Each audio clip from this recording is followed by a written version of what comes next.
Hey, I'm Leah D'Amelio with Mahalo Daily, and tonight we're at the 2008 Spike TV Scream Awards, and we're going to meet some of the best and scariest people from the horror, sci-fi, and comic book industry.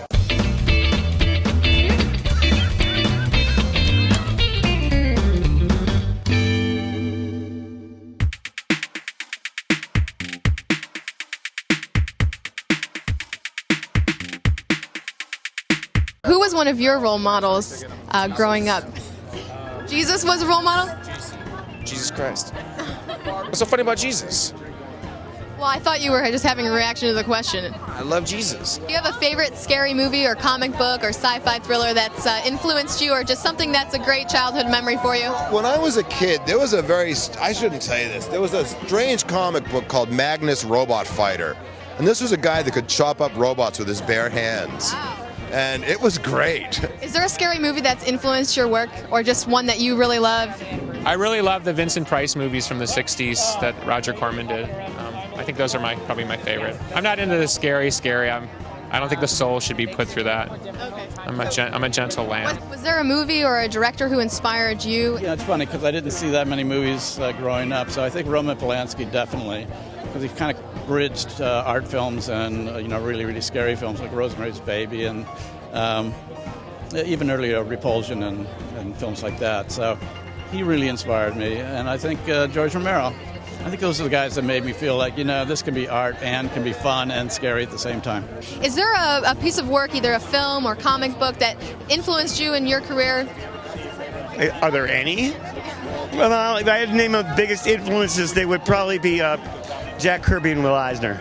Can we expect anything more in the Sin City or 300 world? Yes, I've already written Sin City 2, and Robert Rodriguez and I are working out how to get that going.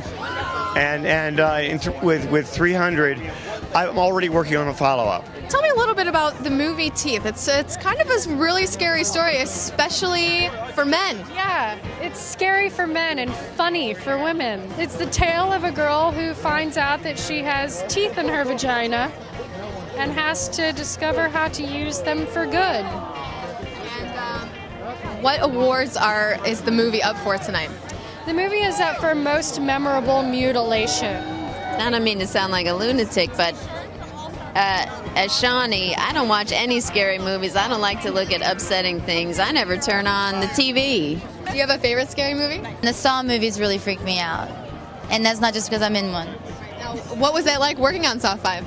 Really terrifying. I actually had nightmares. I suffered from terrible nightmares. And not your typical actor nightmares about showing up naked on set or not knowing your lines, but I actually had nightmares about the movie. Are there any plans for a follow-up movie?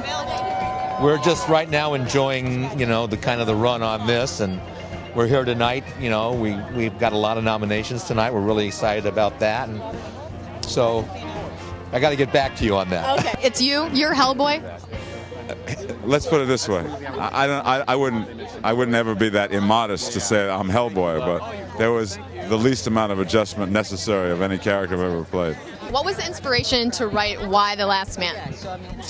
Well, I guess it was sort of born out of the fact that comic books, the discussions about gender were usually, should Catwoman's boobs be smaller, or should she be called the Invisible Woman instead of the Invisible Girl? And I think we sort of wanted to help elevate the level of dialogue about gender in comics, which hopefully we did. Let's talk about role models. Okay, role models first. I am going to see it. 7th, you guys. I've seen the billboards up around town. I'm going to go. Really funny. I have to say, we always have to lie to you guys and say a movie's funny, and I really apologize for all the bad movies I've done, but this movie's awesome. I don't think I've been this excited about a movie since American Pie, so check it out.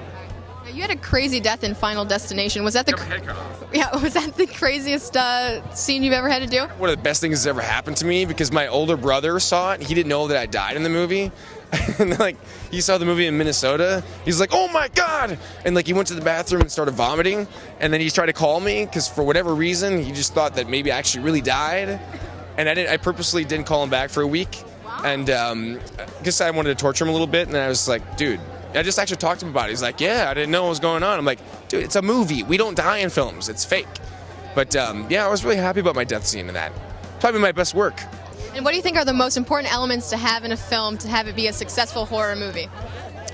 Well, I think the audience has to recognize something that they feel but maybe haven't been able to express. They can't be predictable. They have to feel like really original, like you've never seen anything like this, and it has to give you nightmares. All right, well, that's a wrap for us from the Spike TV's 2008 Scream Awards. Make sure you watch the show tonight and stay tuned through the end because it's going to blow your mind. Ladies? Thanks for watching Mahalo Daily. See you next time.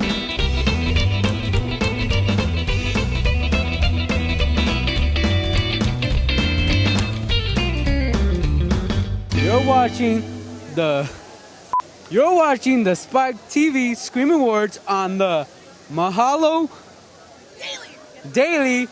You're watching the 2008 Spike. Man. You're watching the Spike TV Scream Awards 2008 on Mahalo Daily.